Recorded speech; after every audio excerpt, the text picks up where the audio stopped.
नमस्कार, मेरा नाम है दर्पण और आप देख रहे हैं दी लल्लन टॉप का डेली फाइनेंशियल बुलेटिन खर्चा पानी।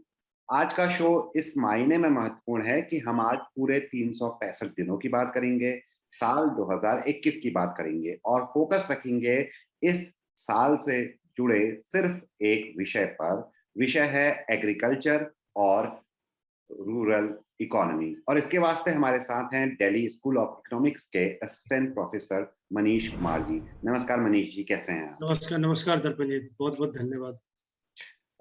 एग्रीकल्चर यानी खेती और ग्रामीण अर्थव्यवस्था अ, को लेकर अगर बात करें तो ये साल बहुत हैपनिंग रहा। हालांकि ये बहुत क्लीशे लग सकता है कि हर साल ये कहते हैं, लेकिन अब की बार ये क्लीशे नहीं, वास्तविकता कैसे है, सबसे पहले आपसे ये जानना चाहेंगे ओपनिंग रिमार्क, और फिर आगे इस चर्चा को ले जाएंगे। जी, बहुत ही ये स्ट्रक्चर सही है। तो हम लोग जिस समय में कोविड की महामारी के दौर से गुजर रहे थे पिछले हम्म, साल, हम लोगों ने और लॉकडाउन हुआ मार्च 2020 में, हम्म, आखिरी सप्ताह में मार्च के। हम्म, उसके बाद हम लोगों ने एक चीज़ को विटनेस किया और वो ये था कि जो माइग्रेंट वर्कर्स हैं अलग-अलग जगह से, जो महानगरों में आकर के काम करते हैं या फिर ऐसे जगह पे जहाँ जो इंडस्ट्रियल हब है, वहाँ पे जाकर के काम करते हैं, वो लोग वापस अपने गाँव की तरफ, अपने राज्यों की तरफ बढ़ना शुरू किया। और उसके बाद जो एक चीज़ हम लोगों को देखने में समझने में जो आया, वो ये कि जो मनरेगा जैसे एक स्कीम का महत्वपूर्ण स्थान है हमारी जो अर्थव्यवस्था में, जो कहीं न कहीं 2020 से पहले इस चीज़ को सरकार के द्वारा भी ये चीज़ समझा जाने लगा कि मनरेगा बेकार का स्कीम है और इसको बस पैसा खर्च हो रहा है, इससे कुछ रिटर्न में नहीं मिल रहा है। लेकिन महामारी के उस दौर में जिस तरीके से मनरेगा की स्कीम ने पूरी अर्थव्यवस्था को सँभाला और हम्म, खासकर रोजगार के सवाल को जो सँभाला, वो बहुत ही काबिल तारीफ़ रहा। हम्म, हम्म, जो बजट था लगातार कम हो रहा था मनरेगा का, अगर आपको ध्यान में हो 2019-20 का भी जो बजट था वो भी कम हुआ और 20-21 के लिए भी जो बजट था वो भी लगभग 60,000 करोड़ का ही था। हम्म, महामारी के बाद जिस तरह से एब्ज़ॉर्ब करना शुरू किया मनरेगा ने रोज़गार के सवाल को और हम्म, जो लोग वापस अपने गाँव में गए उनको रोज़गार देने के लिए उन्होंने जब रोज़गार की माँग की तो मनरेगा उनके लिए पास में एक ऑप्शन के तौर पे अवेलेबल था। उस समय में सरकार को भी ये महसूस हुआ कि वो 40,000 करोड़ रुपया और उसके अंदर में डाले। हम्म, बात ये होती है कि मनरेगा एक ऐसा स्कीम था जिसका क्रिटिसिज़्म जिस समय मनरेगा बनाया जा रहा था उस समय भी रहा। जी। और लेकिन जो लोग उस समय में उसको क्रिटिसाइज़ कर रहे थे सरकार में रहते हुए, सरकार के पॉलिसी मेकर होते हुए भी, वो लोग भी बाद में उसको लेकर के अपना कॉलर ऊँचा करके ये कहने लगे मनरेगा हमारी देन थी। तो एक ऐसा स्कीम हमारे साथ में था जो हमारे अर्थव्यवस्था को मजबूती से, खासकर ग्रामीण अर्थव्यवस्था को मजबूती से सँभाले हुआ था। और क्योंकि ग्रामीण अर्थव्यवस्था आपको लेबर सप्लाई का एक महत्वपूर्ण स्थान बनता है हमारे इकोनॉमी के अंदर में, हम्म, इसीलिए वो पूरे के पूरे अर्थव्यवस्था को भी सँभाल करके रखे हुआ था और एक बेहतरीन स्कीम के तौर पे काम किया। लेकिन दुर्भाग्य की बात ये है कि मनरेगा के अंदर में जो और ज़्यादा फाइनेंशियलाइज़ेशन उसका ये सरकार की तरफ से जो उसको और फंड मिलना चाहिए, वो उसमें नहीं। कहीं न कहीं और कमी होती जा रही है। जी, बिल्कुल। तो जैसा कि मैंने आपको बताया कि 2020-21 के लिए जो बजट था, हुँ, वो दोनों अगर हिस्सों को मिला करके देखें, पहले का 60,000 करोड़, फिर उसके बाद 40,000 करोड़, हुँ। दोनों मिला के लगभग 1 लाख करोड़ का बजट मिलता है। अभी उसके सर बाद जी। फिर उसके बाद घट करके वो 70,000 करोड़ हो जाता है। हुँ, हुँ, और जबकि आप मनरेगा के आंकड़ों को उठा करके देखें, लोगों का जो जॉब का डिमांड है, वो फिर भी बढ़ा है हुँ, और लगातार वो बना हुआ है जो पिछले साल भी लगभग था। तो हुँ, जॉब के डिमांड में कमी नहीं है मनरेगा के, हुँ, लोगों को चाहिए, लोग उसके ऊपर में आश्रित हैं, फिर भी हम उस चीज़ को पहुँचा नहीं पा रहे हैं। हुँ, और जब हमें ज़रूरत है इस बात को सोचने की मनरेगा को लेकर के, उस समय हम देखते हैं कि वहाँ पे उसको फंड फंड क्रंच का सामना करना पड़ता है। आज की तारीख में दिसंबर के महीने के अंदर में अगर आप मनरेगा के आंकड़ों को उठा करके देखें, खासकर उनके जो खर्च हुए हैं और जो उनको फंड मिला है, लगभग सभी राज्यों में आप उसमें घाटे में जाते हुए देखते हैं।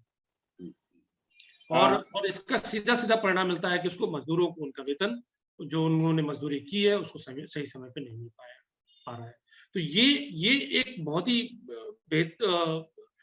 दुखद स्थिति है जिससे मनरेगा अभी गुज़र रहा है। हुँ, सरकार को इस बात को समझने की ज़रूरत है हुँ, कि मनरेगा ने देश की अर्थव्यवस्था को सँभाला, हुँ, बुरे वक़्त पे सँभाला और इसलिए जरूरत ये है कि ऐसे स्कीम को और ज्यादा मजबूत करके देखें। यहाँ पे एक चीज, एक दो बातें और मैं जोड़ना चाहूंगा दर्पण जी, और बहुत ही मिसअंडरस्टैंडिंग है उसको लेकर के हमारे समाज में, और खासकर जब हम लोग इनफैक्ट बहुत सारे ऐसे सेक्शन में भी जो लोग पढ़े लिखे हैं और वो थोड़ा बहुत अर्थव्यवस्था को समझते हैं, मनरेगा का इंपॉर्टेंस को थोड़ी देर के लिए होल्ड पे रखते हैं और फिर हम इसको देखते हैं कि क्यों ये इस तरह के स्कीम बहुत ज्यादा इंपॉर्टेंट होते हैं। जब जीडीपी का ग्रोथ होता है और जीडीपी का जब डिक्लाइन होता है, तो इकोनॉमिक्स के अंदर में ऐसे सिद्धांत हैं, ऐसे थ्योरी हैं जो आपको बताते हैं कि ग्रोथ का इम्पैक्ट एम्प्लॉयमेंट के ग्रोथ पे पड़ता है। लेकिन वास्तविकता क्या है, जब आप एम्पिरिकल एविडेंस देखिएगा, तो जब जीडीपी का ग्राफ ऊपर की तरफ जाता है और जीडीपी का जब ग्राफ नीचे की तरफ आता है, उस समय में उसका एम्प्लॉयमेंट के साथ में जो संबंध है वो बिल्कुल अलग अलग तरीके का है। कहने का मतलब ये कि आप ऐसी स्थिति में भी हो सकते हैं जब आपका ग्रोथ ऊपर की तरफ जा रहा है, आप इकोनॉमी आपकी ग्रो कर रही है, लेकिन वो उतना ही तरीके से, उतना ही प्रोपोर्शनल तरीके से आपके एम्प्लॉयमेंट जनरेशन में इम्पैक्ट ना डाले। इसलिए हम लोगों ने एक दौर ये भी देखा था जिस समय में ग्रोथ तो हम लोग विटनेस कर रहे थे, लेकिन एम्प्लॉयमेंट नहीं हो रहा था, तो उसको हम लोग कहते थे जॉबलेस ग्रोथ हो रहा है हिंदुस्तान के अंदर। दूसरी बात यह कि जब जीडीपी डिक्लाइन करता है तो सबसे पहले उसका प्रभाव किसके ऊपर में पड़ता है? उसका सबसे बुरा प्रभाव और सबसे पहले प्रभाव पड़ता है मजदूरों के ऊपर में, एम्प्लॉयमेंट के ऊपर में। जो कैपिटल का एक अपना निजी कैरेक्टरिस्टिक्स है, प्रवृत्ति है उसकी, वो ये है कि वो सबसे पहले अपने आप को बचाने की कोशिश करता है। जब इकोनॉमी क्राइसिस के दौर से गुजरता है तो सबसे पहला जो उपाय लोगों को लगता है वो ये लगता है कि हम वर्करों को निकाल दें, फैक्ट्री खाली कर दें, कॉस्ट कटिंग के नाम पे। और तो कॉस्ट कटिंग के नाम पे इस तरह से सबसे पहला प्रभाव पड़ता है। तो जब आप नीचे की तरफ जाते हैं तो उसका दुष्परिणाम मजदूरी के ऊपर में, एम्प्लॉयमेंट के ऊपर में, रोजगार के ऊपर में आपको बहुत व्यापक दिखता है। जब आप रिकवरी की तरफ जाते हैं तो जरूरी नहीं है कि उतना ही ज्यादा आपको प्रभाव दिखे। अव्वल तो ये बात कि अभी जो 2019 का हमारा जीडीपी का लेवल था और आज की तारीख में हम लोग इतना ग्रो कर रहे हैं, और लोग बीच में चर्चा चली कि वी शेप ग्रोथ है, किसी ने कुछ और शेप का चर्चा कर दिया। कहने का मतलब कुछ ना कुछ हम लोग रिकवरी देखते हैं इकोनॉमी के अंदर, लेकिन वो रिकवरी इतना काफी नहीं है कि जो हमारा 2019-20 का जो ग्रोथ था उसको अभी उस लेवल तक पहुंच सके। तो पहली बात तो ये कि हम लोग उस ग्रोथ पे नहीं पहुंच रहे हैं। दूसरी बात ये भी समझने की जरूरत है कि अगर हम ग्रोथ को पहुंच भी रहे हैं तो इसका मतलब ये नहीं है कि वो रोजगार का सृजन भी कर रहा है, और ये बहुत ही महत्वपूर्ण चीज है। और कई बार ये भी है कि रोजगार का सृजन तो हो जाता है लेकिन वेज में वो रिफ्लेक्ट नहीं होता है। आपको मैं बहुत ही प्रैक्टिकल एग्जांपल दूंगा कि कुछ लोगों से आप अगर बातचीत करेंगे तो उनको लगेगा कि हाँ लॉकडाउन खत्म हो गया, उसके बाद उनको नौकरी पे वापस बुला लिया गया, लेकिन नौकरी पे बुलाने के बाद में उनकी वेतन वो नहीं है जो पहले थी, वेतन में कमी हो गई।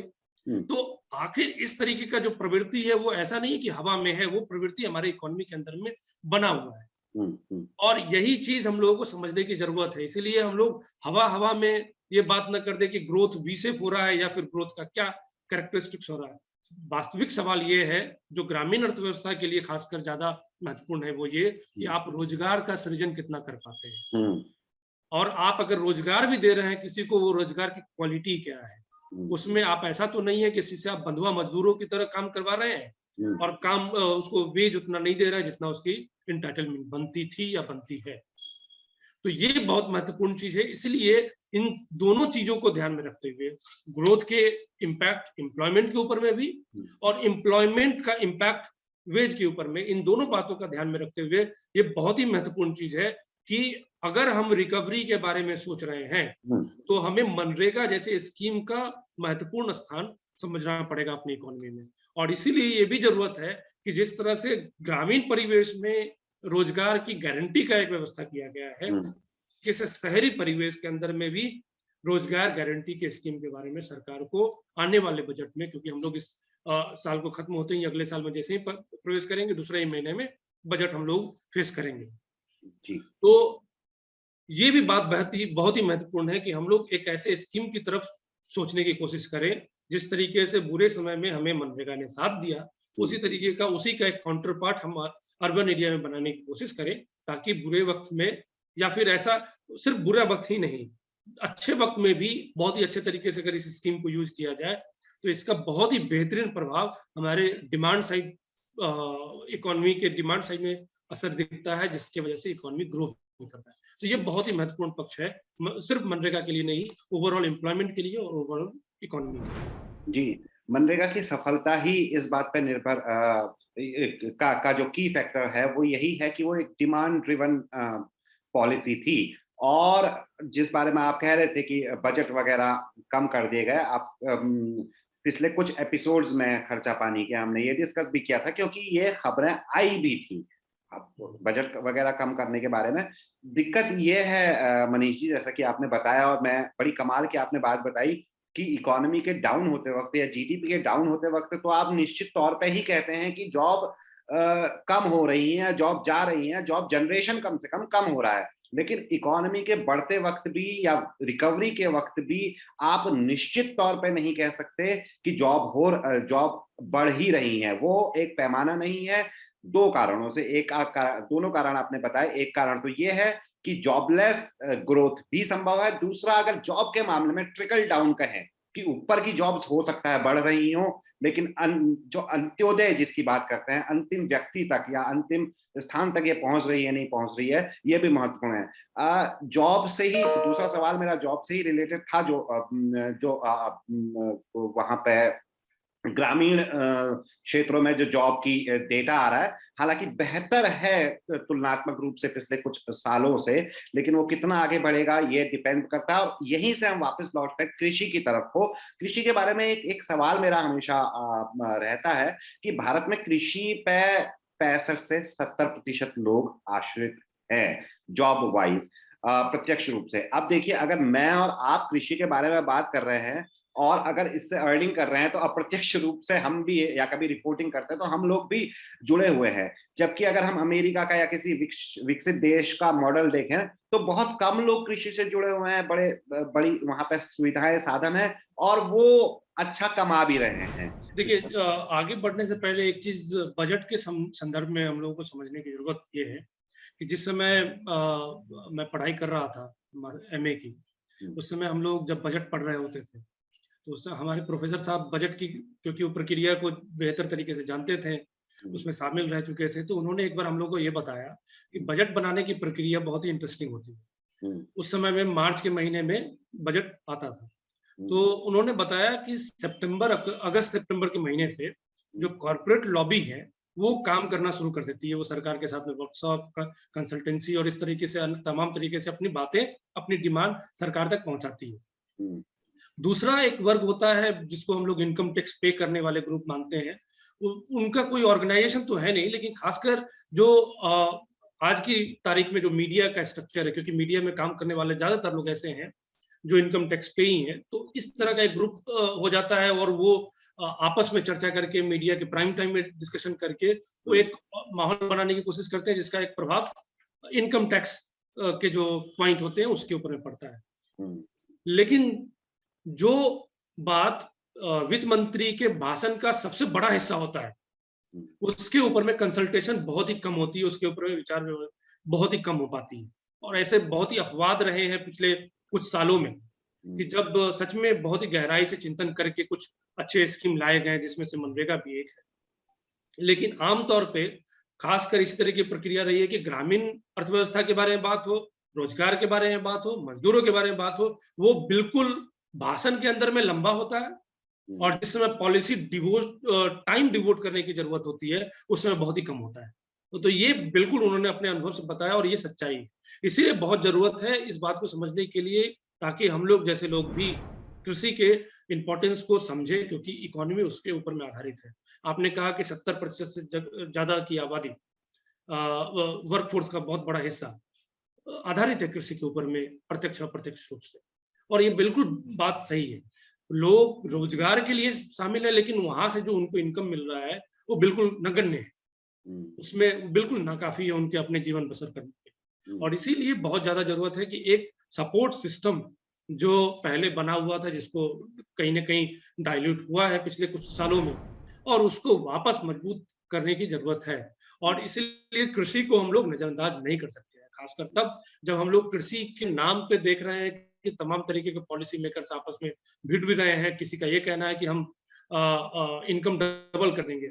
जो माननीय प्रधानमंत्री जी का जो एक वचन था देश के किसानों के लिए कि 2022 में उनका आमदनी डबल कर दिया जाएगा, उसमें कुछ प्रयास सरकार की तरफ से हुए, जो कि आप उसका डायरेक्शन गलत भी बोल सकते हैं या सही भी बोल सकते हैं, वो एक अलग विषय है। लेकिन बात ये है कि वो डबल होता हुआ दिख नहीं रहा है, सच्चाई यही है, डबल इनकम नहीं होता हुआ दिख रहा है। तो आने वाले साल में, क्योंकि वो जो आपने टाइमलाइन फिक्स किया था खुद के लिए, वो टाइमलाइन लगभग खत्म होने जा रहा है।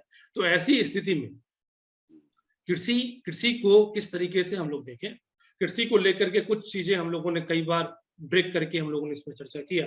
एक महत्वपूर्ण चीज ये है कि किसानों को किस तरीके से बाजार से जोड़े, और बाजार से जब हम उनको जोड़े तो ऐसी स्थिति में ना जोड़े कि किसान को कम कीमत मिले, एक सही कीमत उनको मिले उनके सामान का।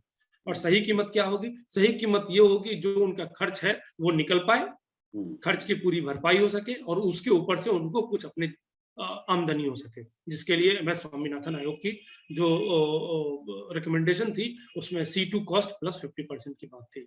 सरकार को इस डायरेक्शन में भी सोचने की जरूरत है, आने वाले बजट के लिए भी और आने वाले साल के लिए भी। और इसका परिणाम सिर्फ ऐसा नहीं है कि इकोनॉमी में हम लोगों को दिखेगा, अगर इस तरह का काम सरकार करती है तो सरकार को इलेक्टोरली पॉलिटिकली भी इसका बेनिफिट दिखेगा।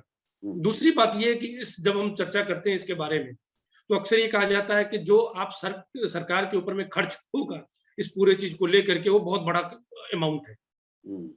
तो इसमें दो तीन चीजें बात हम लोगों को समझने की जरूरत है। जो ब्रॉड पॉलिटिकल इकोनॉमी की बात है या पब्लिक फाइनेंस की बात है, अभी हम लोगों ने देखा कि इसी साल में लगभग 4.5 लाख करोड़ के आसपास में जो तीन कॉर्पोरेट घरानों का जो कर्ज था पब्लिक सेक्टर बैंक के ऊपर में, उसमें से लगभग 3.25 लाख करोड़ का राइट ऑफ कर दिया गया और सेटलमेंट हो गया वो लगभग 1.5 लाख करोड़ के आसपास में। जी एग्जैक्ट फिगर मुझे पता नहीं है, आप नहीं जो आप फिगर बता रहे हैं उसके बारे में काफी रहा भी था, हड़ताल के दौरान भी रहा था। बिल्कुल। तो वो पब्लिक सेक्टर बैंक आप कॉर्पोरेट घरानों को सीधे सीधे उसका फायदा 3.25 लाख करोड़ का हो जाता है। आप वो पैसा कहाँ से आ रहा है? वो इसी इकोनॉमी का पैसा है। जब आप कॉर्पोरेट के लिए डिसीजन लेते हैं तो अलग तरीके से डिसीजन लेते हैं। आप उनको पब्लिक सेक्टर बैंक का लोन राइट ऑफ करवा रहे हैं, उनका आप जब कॉर्पोरेट टैक्स की बात होती है या फिर जो तमाम तरीके के टैक्स होते हैं, आप बजट में इस बार भी देखिएगा वो टैक्स एक्सपेंडिचर जो हिस्सा है, जो रिवेन्यू फोरगॉन है गवर्नमेंट ऑफ इंडिया का, वो आप उसका देखिए लगातार बढ़ता जा रहा है। तो कहीं ना कहीं इन तमाम मद में जितना खर्च पैसा चला जाता है और उससे कहीं ना कहीं आप भरपाई कर सकते हैं। फायदा इसमें यह है कि आप, क्योंकि कृषि के ऊपर में आधारित जीवन जीने वाले लोगों की संख्या बहुत बड़ी है, मेजोरिटी है इस देश की। अगर उनके जेब में पैसा जाएगा वो वापस इकोनॉमी में जाता है, वो इकोनॉमी में वापस जाता है तो इकोनॉमी में ऐसे जो कॉर्पोरेट्स हैं जिनका सामान अभी बिक नहीं रहा है, मंदी जो फेस कर रहे हैं, वो मंदी से बाहर निकलते हैं। तो मंदी से बाहर निकलने का तरीका ये नहीं होता है कि आप कॉर्पोरेट को पैसा दें, मंदी से निकलने का बाहर तरीका यही है कि आप उन लोगों को पैसा दें जो अपने जेब से पैसा खर्च करते हैं, उन लोगों को पैसा ना दें जो जमा करते हैं, मतलब वो अपने जेब के अंदर में एक्यूमुलेट करके रख लेते हैं। तो ये दोनों फर्क होते हैं।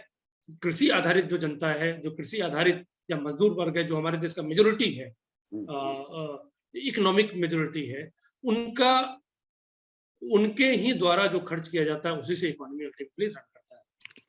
और इसीलिए बहुत ही महत्वपूर्ण है कि हम कृषि के सवाल को नजरअंदाज ना करें, उसको व्यापक तरीके से देखें, उसको समझें और उस पर कार्रवाई करें। बहुत ही ज्यादा जरूरी ये चीज है।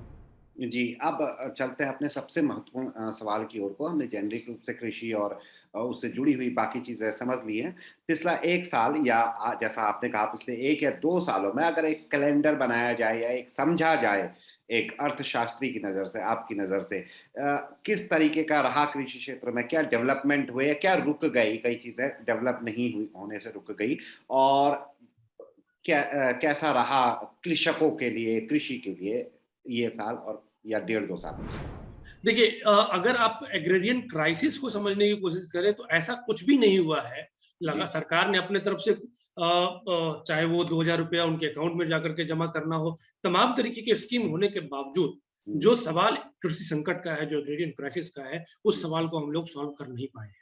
ये जी, ये एक वास्तविकता है, वो 1-2 साल के अंदर में हम लगातार दिखे हैं कि किसानों के बारे में हर कोई चर्चा करने लगा। जी, जब उनका प्रोटेस्ट होता है तो तमाम तरीके के नाम उनको दे दिए गए, वो तमाम तरीके की चीज़ें हुई, लेकिन जो पॉलिसी लेवल पे सुधार की जो ज़रूरत थी, वो होती हुई नहीं दिखी। जी, ये महत्वपूर्ण चीज़ है।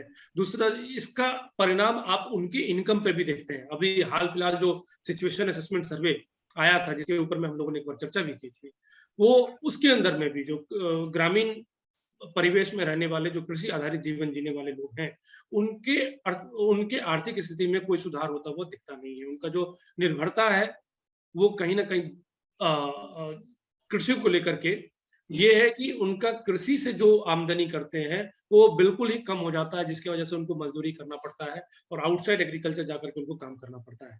हुँ, एक चीज़ बहुत ही महत्वपूर्ण है इस बारे में बात करने के लिए, क्योंकि बहुत सारे लोगों को ये मिसकंसेप्शन है आम तौर पे कि कृषि से अगर लोग बाहर निकल के काम कर रहे हैं तो वो ग्रोइंग इकोनॉमी का एक पहचान है। लेकिन वास्तविकता क्या होती है? वास्तविकता ये है कि कृषि से लोग कृषि संकट की वजह से अगर बाहर निकलते हैं तो कोई जी, अच्छी जी, बात नहीं है। मतलब मजबूरी में आपको अगर वहां से निकलना पड़े तो वो एक अच्छी बात नहीं है। उसमें हम लोगों को अपॉर्च्युनिटी वो बेहतर तरीका ये है कि कृषि अपने आप में इतना प्रॉस्पर करे कि वहां से इनकम हो करके लोग उस इनकम का इस्तेमाल दूसरे जगह पे कर सके। जी, वो वो एक बेहतर स्थिति हो सकती है। हुँ, लेकिन हमारे देश में ऐसा कोई ल्यूशियन ट्रांजिशन जिसको हम लोग कहते हैं इकोनॉमिक्स में, वो ल्यूशियन ट्रांजिशन हमारे देश में हुआ नहीं। हुँ, और हम लोग लगातार ये फोकस करने लगे, अगर कृषि संकट गहराता भी रहा तो हम लोग इसको ल्यूशियन ट्रांजिशन समझ करके उसको उसकी सवाल की तरफ हम लोग ध्यान नहीं दिए।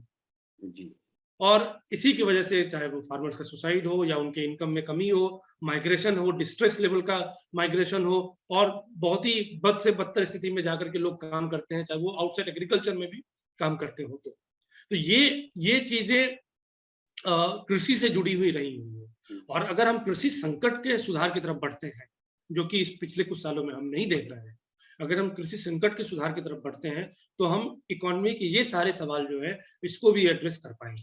हुँ, और ये इसलिए बहुत ही जरूरी है कि हम कृषि संकट को देखें।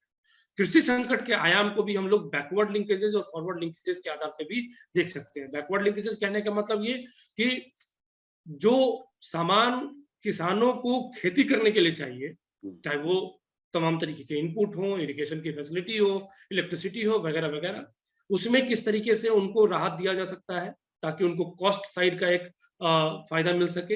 हुँ, और दूसरी तरफ से ये जो उनका फॉरवर्ड लिंकेजेज है, जिसको लेकर के तमाम बहस हो गई पिछले 1 साल के अंदर में, जैसे कि मंडी से उनको कैसे जोड़ना है, उनको तो सही कीमत पे कैसे मिले, कम से कम एमएसपी ही मिल जाए, जो हुँ, न्यूनतम मूल्य हो सकता है वो उनको मिल जाए। तो ये व्यवस्था हम कैसे कर सकें, उसको भी देख करके इन दोनों ही साइड से किस तरह से हम काम कर सकें, वो बहुत महत्वपूर्ण चीज़ है। आने वाले साल के लिए सरकार के लिए बहुत ही ज़रूरत है इस बात को ध्यान में रखते हुए, क्योंकि उन्होंने एक कमेटी ऑलरेडी बना दी, जिसमें इस बात की चर्चा करने की बात है कि एमएसपी कैसे किसानों को दिया जा सके या एमएसपी की गारंटी बन बन सके। तो इस रास्ते को इसको कैसे लागू किया जा सकता है, इसके अंदर में इसके बहुत सारे पक्ष हैं, सवाल हैं और इसके अलग-अलग आर्गुमेंट्स हैं। कुछ लोगों का कहना है कि एमएसपी का गारंटी इकोनॉमी को डिस्टॉर्ट कर देगा, ज़रूरी नहीं है। कुछ लोगों का ये कहना है कि अगर किसानों को पैसा मिलने लगेगा, एमएसपी मिलने लगेगा, उससे इकोनॉमी प्रॉस्पर करेगी, उसका और ज़्यादा समृद्ध होगी इकोनॉमी। तो ये दोनों ही पक्ष हैं, इनके बीच में विचार-विमर्श होते हुए हम लोगों को एक समाधान की तरफ बढ़ने की कोशिश करनी चाहिए आने वाले समय में। जी जैसे अर्थशास्त्रियों का कहना है कि मतलब एक कृषि क्षेत्र जैसी पीठ पे 65 से 70% अगर आबादी या 65 से 70% अगर आश्रित हैं, तो वहाँ से बाहर निकाला जाना चाहिए। लेकिन आपने एक बहुत महत्वपूर्ण बात की और मैं उसको एनेक्डोट भी देना चाहूँगा कि मजबूरी में ना निकले, वहाँ से बढ़ के निकले कि हाँ, अब यहाँ से इनकम हुई है, अब हम दूसरी जगह उदाहरण एनेक्डोट में ये देना चाहूँगा कि जब मैं कभी ऑटो में बैठता हूँ या किसी किसी मज़दूर से बात करता हूँ या कई बार होता है कि आप चाय पीते हुए बैठते हैं, तो वो कहते हैं कि हाँ, हमारी घर में खेती-बाड़ी है लेकिन और ये लॉकडाउन से पहले की बात है बता रहा हूँ, उसके बाद तो बाहर जाने का, लोगों से बात करने का मनीषी अवसर ही नहीं मिला। तो वो जो निकले हैं कृषि क्षेत्र से, बाहर भी निकले हैं, वो भी इस वजह से निकले हैं क्योंकि उनकी उतनी आय नहीं है, उससे कमाना घर का ही पूरा नहीं हो पाता, घर के लिए हम नहीं उगा पाते हैं। तो ये पॉइंट है। दूसरे सवाल पर जाने से पहले आपने एक फिगर की बात की थी, वो मैं बिल्कुल क्लियर बता दूं कि 13 निजी कंपनियों का, ये UFBU का आंकड़ा है, 13 निजी कंपनियों का बकाया 4,86,800 करोड़ रुपये था, और इसे 1,61,820 करोड़ रुपए में निपटा लिया गया, यानी कि निपटा दो। दिया। जी, यानी कि जैसा आपने कहा था, लगभग मैं फिगर दिया था, एग्जैक्ट फिगर है 2,84,980 करोड़ रुपए का नुकसान झेला है सरकार ने। तो बहरहाल लगभग 3.25 लाख करोड़ का, वही मैं बोल रहा था जी कि वो बिल्कुल। नुकसान हुआ सीधा से। एक सवाल जो आपने अभी अपने एनेक्डोट में आपने समझाने की कोशिश की, मैं उस पर थोड़ा सा एक और पॉइंट ऐड करना चाहूंगा। ये चीज हम लोगों को समझने की जरूरत है, खासकर ये जो जिस ग्रुप से मैं आता हूँ, इकोनॉमिस्ट के ग्रुप में एक मिसकॉन्सेप्शन है इस चीज को लेकर के, और उस पर खुल करके बात करने की जरूरत है। और खासकर हिंदुस्तान जैसे परिवेश में, जहाँ पे हम लोग एग्रीरियन ट्रांजिशन और एग्रीरियन और दूसरे सेक्टर के बीच के जो रिलेशन है उसको हम लोग समझने की कोशिश करते हैं। हम्म, दिक्कत ये है कि हम लोग अक्सर ये समझते हैं कि अगर किसानी से कोई बाहर निकल के चला जाता है, वो समृद्ध होता हुआ इकोनॉमी उनको लगता है। जी जी लेकिन कई बार ये है कि वो एक डिस्ट्रेस का भी पहचान हो सकता है। बिल्कुल, आपने बताया था जी। लेकिन वो ट्रांजिशन को हम दूसरे तरीके से अगर देखें, एक ऐसी स्थिति जहां पे किसानी के अंदर में लोग कमाए, और कमाने से इतना ज्यादा पैसा हो कि उस पैसे का इस्तेमाल वो दूसरे सेक्टर में करें, तब जाकर के हम कहेंगे कि ये एक ऐसा पॉजिटिव डायरेक्शन का ट्रांजिशन हो। लेकिन वो हिंदुस्तान में होता हुआ दिखता नहीं है। तो इसकी स्थिति में, ऐसी स्थिति में क्या करने की जरूरत है? ऐसी स्थिति में जरूरत ये है कि जो ऑल्टरनेटिव अपॉर्चुनिटीज है रूरल इकोनॉमी के अंदर में ही, आप वो देने की कोशिश करें। मनरेगा कुछ हद तक वो करता है, लेकिन मनरेगा भी लगातार डाइल्यूट हुआ है, और उससे हम लोग एक दुष्परिणाम कृषि क्षेत्र में भी देखते हैं, और गैर कृषि क्षेत्र जो ग्रामीण अर्थव्यवस्था है उसके अंदर में भी देखते हैं।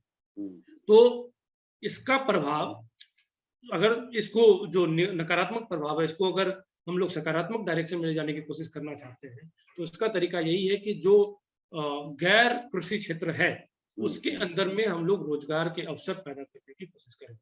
और इसी बात से मैं जोड़ना चाहता हूं जो मैंने कहा कि अर्बन एरिया, क्योंकि बहुत सारे लोग ग्रामीण इलाकों से निकल के अर्बन एरिया में जाते हैं काम करने के लिए, और कई बार तो ये भी देखा जा गया है कि ग्रामीण इलाकों से निकल के ग्रामीण में, या अर्बन इलाकों से निकल के अर्बन ग्रामीण इलाकों में लोग काम करने के लिए भी जाते हैं।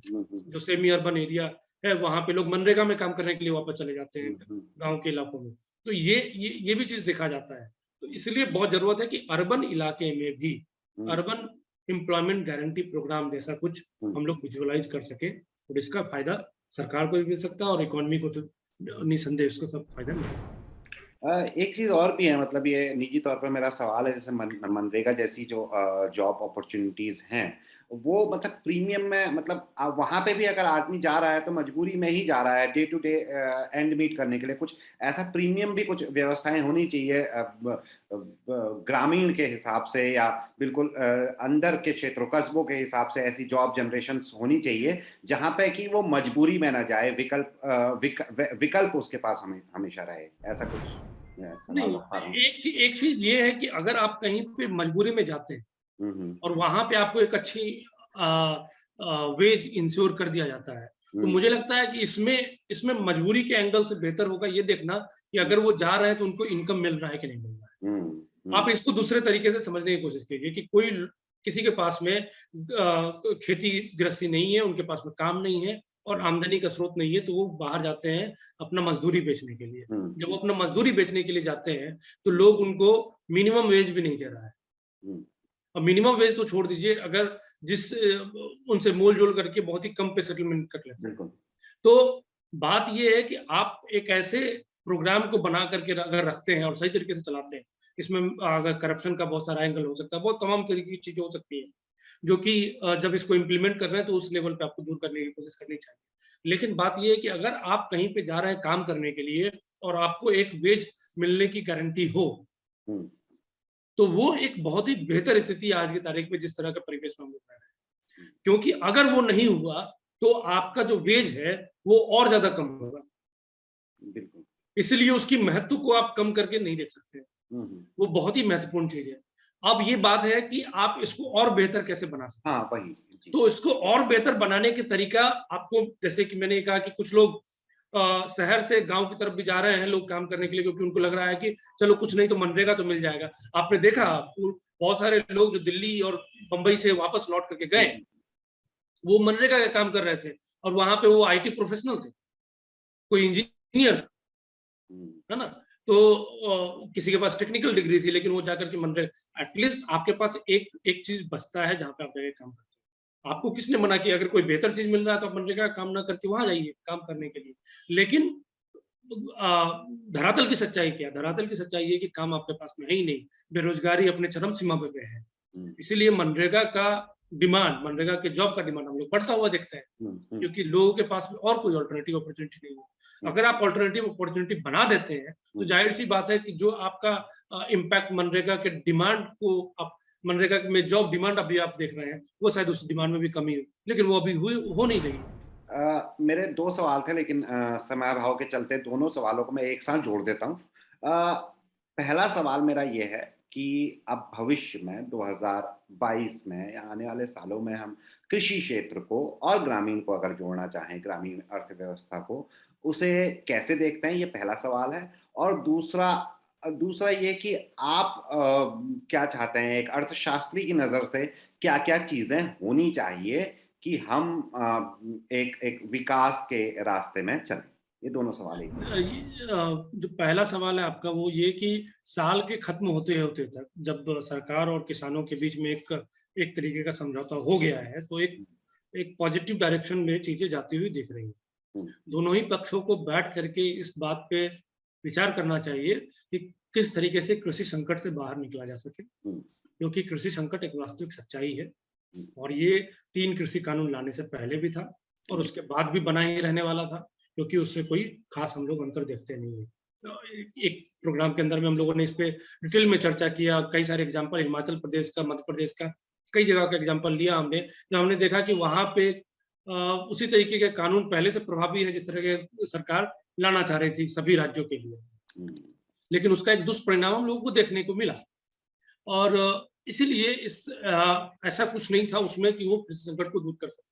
लेकिन जो आज की तारीख में सरकार और किसानों के बीच में समझौता के द्वारा हम देखने की कोशिश कर रहे हैं या समझने की कोशिश कर सकते हैं, वो ये है कि कहीं न कहीं कृषि संकट को सॉल्व करने का ये एक पॉजिटिव डायरेक्शन में बढ़ता हुआ कदम है। इन दोनों के बीच में दोनों समूह के बीच में समझौता है और उस समझौता पे आगे बढ़ने की कोशिश करनी चाहिए। खासकर इस बात के लिए सभी को तैयार होना चाहिए कि किसान जो लागत लगाता है अपनी खेती गृहस्थी करने में, हुँ, और उसके ऊपर में उसको कुछ आमदनी होनी चाहिए, उसको घाटा नहीं होना चाहिए। हुँ, ये बात कैसे इंश्योर किया जाए, ये दोनों पक्षों को बैठ करके सोचना चाहिए। उसके तमाम तरीके हैं जो आपस में बैठ करके कौन-सा बेहतर तरीका होगा, हुँ, उसको इम्प्लीमेंट करना चाहिए। ये सबसे ज़्यादा महत्वपूर्ण चीज़ है। दूसरा चीज़ ये कि आप पूरे ओवरऑल इकोनॉमी को इम्प्रूव करने का रास्ता भी कृषि के संकट को सुधार करके आप देख सकते हैं। अगर आप ग्रामीण व्यवस्था को या फिर कृषि के संकट से बाहर निकलने की कोशिश करते हैं, तो कहीं न कहीं आपको इस बात की भी जानकारी होनी चाहिए कि अगर आप कृषि आधारित जो परिवार है, उसके जेब में पैसे डाल रहे हैं, तो वो आपका वापस बाज़ार में जाता है बिल्कुल। और बाज़ार उसके बाद रन करने की कोशिश करता है। इसीलिए आने वाले साल पे सरकार को इस बात में संकोच नहीं करना चाहिए कि उनका कितना बजट का खर्च हो रहा है किसानों के ऊपर। हुँ, हुँ, इस चिंता से बाहर निकल के ये देखना चाहिए कि उसका क्या इम्पैक्ट हो सकता हुँ, है। आपने जो पब्लिक सेक्टर कंपनीज़ ने जो माफ़ कर दिया, 13 कॉर्पोरेट आपने जिसका चर्चा किया, जी, उनका जो लोन माफ़ हो गया, एक तरीके से लोन माफ़ी ही नहीं है वो। अगर आपने वो कर दिया, उसका क्या फ़ायदा इकोनॉमी को मिल रहा है, वो देखिए। और आपने मनरेगा जैसे एक स्कीम को जब लागू किया, उसके बाद इकोनॉमी में क्या असर हुआ, वो देखिए। हुँ, 2008 का इकोनॉमिक क्राइसिस, हिंदुस्तान के ऊपर में उसका प्रभाव ज़्यादा नहीं पड़ पाया, ग्लोबल क्राइसिस जो था। उसका एक महत्वपूर्ण कारण कारण ये भी था कि हमारे देश के अंदर में जो डिमांड साइड था, हुँ, लोगों के जेब में पैसा मनरेगा जैसे स्कीम के द्वारा जो थे, हुँ, वो बहुत ही स्ट्रांग बना चुका था इकोनॉमी को। और उस दौरान में भी जब पूरा ग्लोबल क्राइसिस हम लोग देख रहे थे, उस समय में इकोनॉमी हमारा लगभग 6% की रफ्तार से एनुअली ग्रो कर रहा था। हुँ, तो ये इस तरह का स्कीम क्या फायदा पहुंचाता है, हुँ, और जब हम डिमांड साइड को मजबूत करते हैं इकोनॉमी के, तो उससे क्या फायदा होता है, ये हम सभी लोगों के सामने है। हुँ, मजबूरी की बात ये है कि जो लोग इकोनॉमी को मजबूत करते हैं, उनकी आवाज़ मजबूत नहीं है हुँ, सरकार के सामने में। उनको 5 साल में 1 बार मौका मिलता है। बिल्कुल। और जो लोग इकोनॉमी को मजबूत नहीं करते हैं, बल्कि इकोनॉमी से अपना जेब भरते हैं, उनका पहुँच भी बहुत मजबूत है, उनका आवाज़ भी बहुत मजबूत है और अब तो बहुत सारे कॉर्पोरेट घराने के टीवी न्यूज़ चैनल्स हैं, जो उन्हीं की बात रखते हैं। तो इन दोनों ही चीज़ों को हम लोगों को देख कर के समझना चाहिए कि इकोनॉमी को बचाने वाला कोई और है और जिसको आप बचाने की कोशिश कर रहे हैं, वो इकोनॉमी को नहीं बचाता। हुँ। मेरे ख्याल से यही एक वास्तविक सच्चाई है, जो हम लोगों को समझनी चाहिए। तो कृषि संकट जिसके बारे में आपने कहा, वो बहुत अच्छा कोट आपने बताया कि वास्तविक सच्चाई है और ये 3 कृषि कानून आने से पहले भी थी और दुखद रूप से उसके बाद भी उनके जाने के बाद भी रही है।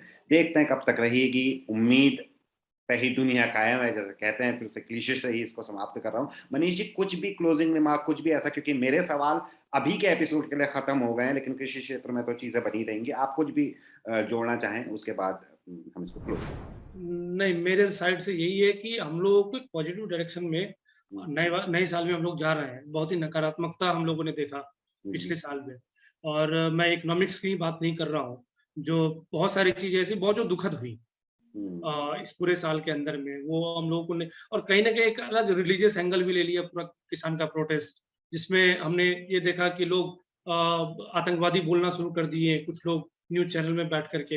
वो तमाम नकारात्मकता से हम लोग को अलग हट करके सकारात्मकता की तरफ बढ़े।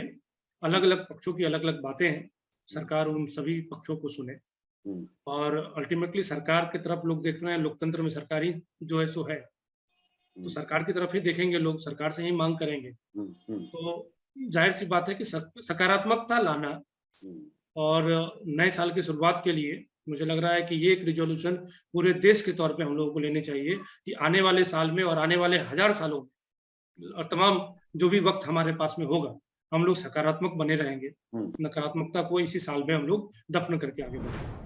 तो नकारात्मकता जो 2021 की या पिछले सालों की नकारात्मकता है, उसको यहीं छोड़ के 2022 में एक सकारात्मकता, एक पॉज़िटिविटी के साथ आगे बढ़ें। मनीष जी, बहुत-बहुत शुक्रिया, बहुत ज्ञानवर्धन होता है आपसे हमेशा बात करके और दर्शकों का भी बहुत-बहुत शुक्रिया और कुछ भी इसके बारे में, इस एपिसोड के बारे में या इस सीरीज़ के बारे में कोई भी राय हो, कमेंट करके और बताइए। मेरी तरफ से नए साल की बहुत-बहुत बधाई आपको, सभी दर्शकों को।